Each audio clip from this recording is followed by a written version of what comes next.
I have spent the last 9 years helping my clients turn their complex offers into simple marketing messages that have generated over $21 million in tracked sales across 17 different industries.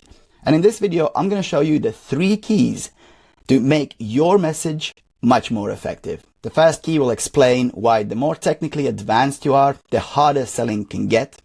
The second will demonstrate why prospects sometimes don't notice just how good your service or offer is. And the final one will be a simple way for you to demonstrate that your service is great and help customers see that as well. In this video, we'll cover the expertise trap, the biggest roadblocks to success in selling, the simple test you can apply to your business, a Swiss Army knife content formula, 5-minute brand message framework, and AI prompts that you can implement today. By the end, you'll be able to create effective and clear marketing messages for your website, emails, even networking, without needing to become a writer yourself. So this first thing is a trap that is obvious from the outside, but not when you're in the business. And unfortunately, most entrepreneurs, when they start out, are making this mistake and literally unselling their customers. And that is the expertise trap, which is our key 1. Now, the expertise trap is illustrated by this wonderful little graphic that I've made. Effectively, you'd expect that as you get better at your craft, as you become technically more proficient, sales would get easier because you're just so much better. But that's not what happens. As you get better and better, you actually start noticing a dip in sales. It's not as easy, at least, to convince the customer of your full value. Now, they still might think that you're valuable, but because your expertise is so much more advanced, you'd expect you'd get paid more or get more jobs, but that's not always the case. But the reason the smarter you are, the harder it is to sell is all around you, right? So if you sort of just think about experts in your field or experts in general. Who do you see on YouTube, on social media? Is it always the best experts that win? All right. And I would say it isn't, because the example that always comes to my mind is Neil deGrasse Tyson. Right? I've got nothing against him, but I've seen so many scientists complain that he's not a real scientist, or he's not as good as them, or whatever other reason, they just don't like him. But I think the biggest reason is that he's very popular and they are not. And there's many examples like that. The best guy very often isn't the guy who's getting most of the money or most of the, attention from the audience. It's the one that's the most clear and most compelling. So why does this happen? Is because your sort of mind OS, your brain operating system, has 2 prime directives, and you can see it everywhere. And the first one is survival, right? It has to keep you alive so that you can propagate your species, so to say. The people who don't react to danger or things that are suspicious, they got weeded out of the gene pool. If you think about, two sort of primordial humans walking down a path, and there's a rustle in the bushes, the one that assumes that it's probably a lion and runs away is probably the one that's going to survive in the long run. And the one that goes, it's probably nothing, he gets eaten. And you can see it all around you, right? If somebody walks down the street, they're kind of coming towards you and they look at you and they say, "Nice shirt, bro." Most people would instantly assume it's sarcasm, even though there's multiple more logical steps to get to a sort of negation of that statement than there would be if you just took it at face value, right? If somebody says, "Nice shirt, bro," you should just assume that it's right, but we don't. And the reason is we assume danger, and it is hard-coded in your subconscious. And the secondary reason is that your brain is designed to help you reduce calories, reduce energy expenditure. Because if it can't reduce energy expenditure, you would die of hunger. And so you could say that the brain is lazy, although I don't think that's necessarily the case. Your brain's just very good at being efficient.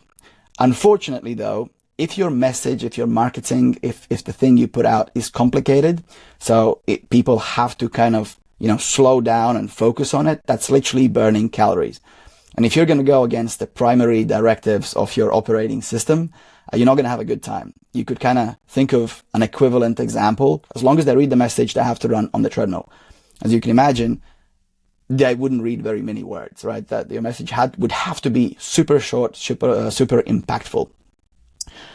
All that to say that clarity is king, right? If you don't have clarity, your business is going to die. So you have to have it. Okay, so now what? Now you know this. What can you do about it? Well, the first thing is to take what I call the caveman test. And the caveman test is very simple. You find a stranger, like somebody who's not familiar with your business. Again, like I said earlier, it's that outside in versus inside out perspective. You got to have somebody having that outside in perspective, which is how all your customers see you. And then you show them your, say, website, and you ask them to answer these 3 questions. Can they do it? And can they do it quickly, right? So what do you offer exactly? How does it help them win the day or avoid danger? And do they understand exactly what they have to do next? If they don't, you have a lot of work to do, right? So key number 1 then, the sort of decoded version is it's clarity. But although clarity is an absolute fundamental of sales persuasion or just running your business in general, clarity alone will not get you there. You need sort of the level 2, or if you think of clarity as the foundation, you need the building itself. So key number 2 is a vehicle for your message. And as it turns out, the strongest messages are story driven, right? And why is that? The last sort of MindOS system update was probably around 117,000 years ago, right? This lovely gentleman right here in this picture shares primary things. The deep, powerful subconscious parts of your brain are the same. And so we are wired for stories, not facts. I want to prove it, that stories are that much more powerful, especially at explaining complex concepts and also helping you retain information, right? So we'll do a quick test. For 5 seconds, I'll show you a bunch of words. Take a look at them. I guess you can pause the video and then see how many you can recall 5 seconds after.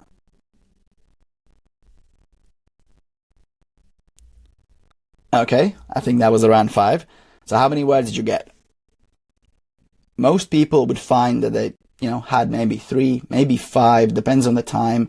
But it's a lot of work trying to sort of memorize all these words. However, if you put all of that in a simple story like right here on the screen, suddenly it's a lot easier to remember all of the words. It's a sort of paradoxical thing, right? There's more words on screen, but because they're in a story format, it's easier to remember than fewer words. And it's all that to say humans have story minds, right? Everything around you that you see, you make a story about. And it happens all the time without us even realizing it, right? If somebody cuts you off at the like a junction in the morning when you're driving, or if your coffee is cold when the barista serves it to you, we always make up a story. Oh, they did this because of that. It's very, very natural to us. And it also happens to be very beneficial when it comes to delivering your message to sell your product, right? For marketing and for sharing your ideas. And stories have 4 hidden benefits. The first one is that they lower resistance. Or in fact, they don't even lower the resistance. They kind of sneak around it. When we hear a story, a deep subconscious part of our brain activates and we just listen. As I sort of gave you in one of the previous slides, our operating system is all about stories, and that's how it communicates. So you can kind of get around natural resistances that come up. Like every day, you see something like 3,000 marketing messages. And so you've developed a healthy amount of resistance to those messages. Stories is how you get around it. The second point is it lowers the bar to understanding complex ideas. It makes complex ideas easy to understand. It simplifies them. And with that, it increases clarity, which is the most important point that we covered earlier. So with a good story, you could take a very complicated product and reduce the message down to something that the customer understands and can remember. And that's really important. Third is you can rinse and repeat stories, or the act of writing stories about your business. If you get good or even passably good at story writing, you don't have to learn all these other complicated copywriting skills that I learned, right? When I started copywriting and doing marketing, I had to hire mentors. I had to write hundreds of hours of copy, by hand copying it, doing all sorts of things. So I learned all these patterns, but ultimately stories can do the same thing quicker, right? You might not be as flexible, but for most cases, a story will do just fine.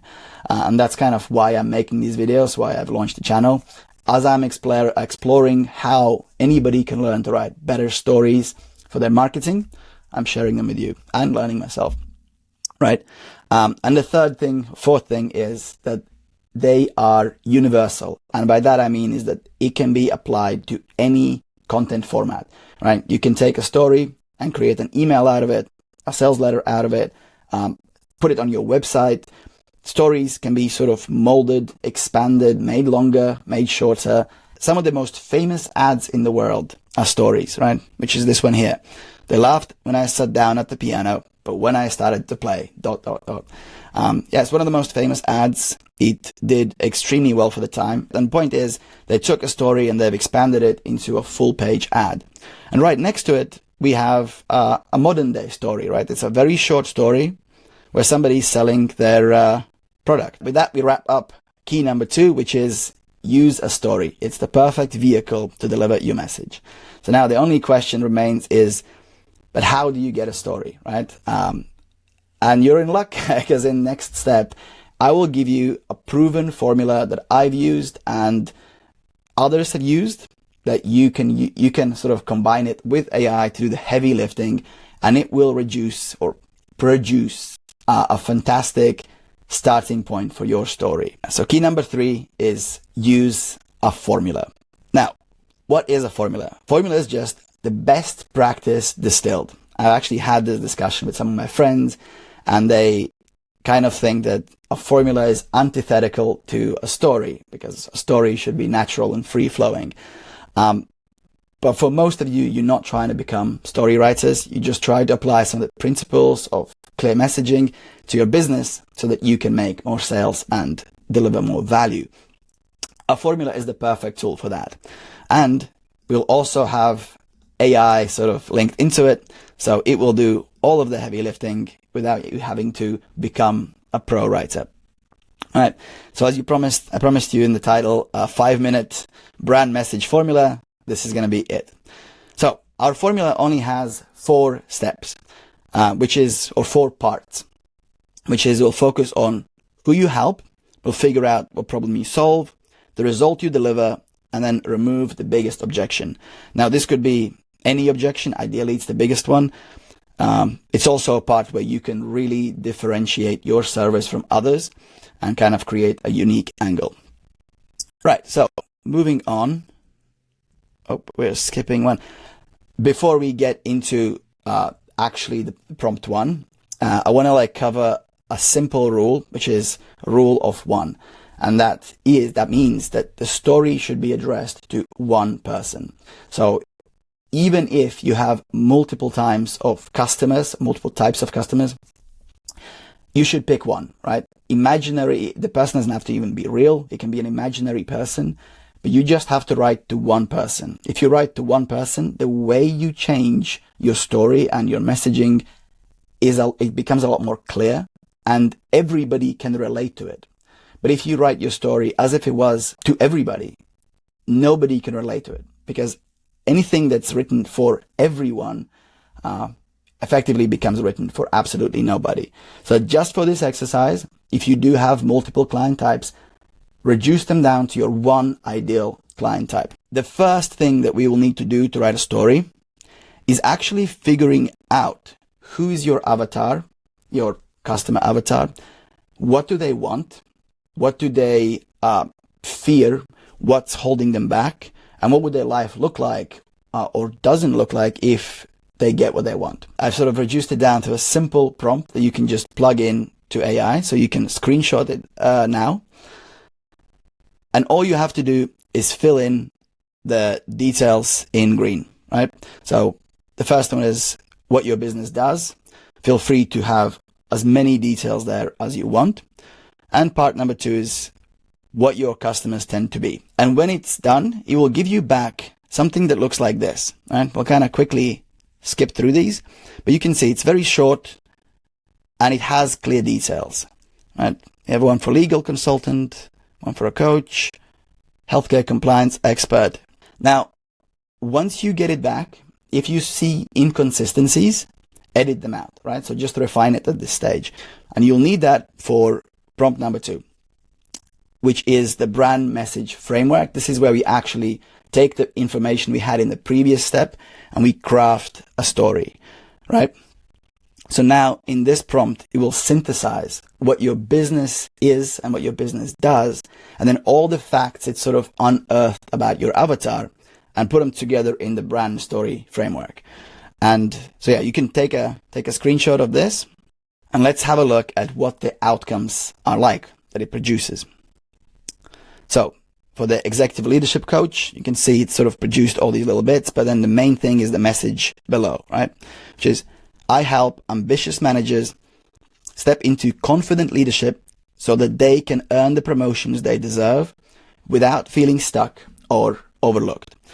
So I think this is already a great starting point, right? So if I kind of look at some of the other ones that we have here, the legal consultant, I help founders protect their ideas and launch safely with simple legal solutions that investors trust and you can afford.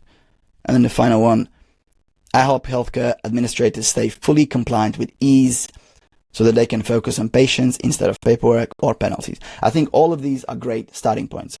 But now what we should be doing to improve them further is what I call the refinement loop, right? So you would take that message that we had, if you were the legal consultant for startups, you would take that message, ask somebody who doesn't know anything about your business, does this make sense? Just this message alone. And if it doesn't, you'd go right back through the loop, simplify it, sharpen it, or split it. And by split it, in this case, I mean, if you have 2 divisions, if your business does multiple different things that are quite separate, quite distinct from one another, then you would have, you have a painting division and then a roofing division. You would have a message for each of those separately, right? But that's all you do now. You kind of give the message to your customers, ask them if they understand what it is that you're selling, and then you simplify it, right? For this one, where it says healthcare administrators, stay fully compliant with ease, I probably would remove the with ease. It's tempting to add it because your job is to make things easier and you want to show that you're doing it, but it's adding words. And if you don't have to add words, there's sometimes best not to add them. Same as I would say where it says paperwork or penalties, I would test it with just penalties or just paperwork. Now, obviously, if you write a longer story, if you expand on it, you could probably leave them in, like both of them. But like I said, this is a starting point, right? So from here, refine the message until you get it right. Now, before we go on, I want to share one last point that will absolutely murder your story. And I see business owners making it all the time, right? I think it's one of those things that everybody's tempted to do. And that is that you assume that your story, when you write a story about your business, is about your business. You are not the hero of your story or your business's story. You are the guide. The customer is the hero. And when they see your business's story, they have to think to themselves, oh, great, that's a great guide. I need one of those, right? And if you think about a great example from history that sort of completely transformed the company, it was Apple. When Apple, I think in 1980 something or 1979, when they launched the Lisa computer, they released it with a 9 full page ad in the New York Times, I believe, right? And they had a lot of details about how great they are and how many like features and how many like megabytes and whatever else they have in the computer, right? A lot of nerdy tech talk. And then Steve sort of got kicked out of his company later on. But when he came back, after having worked with people from Pixar and realizing that the customer was the hero, or wanted to at least feel like the hero, and he simplified his message, right? He got it down to 2 words, right? Think different. And in effect, the story was that everyone in themselves has an undiscovered genius that, others maybe don't notice and they have to let it out. And the way they do that is they need a tool to let out or express this genius, and that's Apple. The moment that happened, right, artists flocked to Apple because they wanted to sort of express themselves through having that Apple machine, right? And that's where all those ads came in of like the sort of super nerdy tech person and then the sort of cool artsy person. Apple became the tool to help the hero, the customer, express themselves. Right. Well, that's it. Now with this, you will have everything you need to get the AI to actually produce content. Now that you have your simplified brand message and you have all the work you did on the avatar, you can feed those same things into AI and ask it to generate either an email, sales letter, copy for your website, and it will be much better than it would have been before. But there is a problem with AI. The copy AI produces is very often, if not always, fake sounding, fake looking, and it scares away customers. But in this video, I will show you exactly how you can get that copy to work out perfectly every single time. And it takes only 3 steps. That's it. See ya.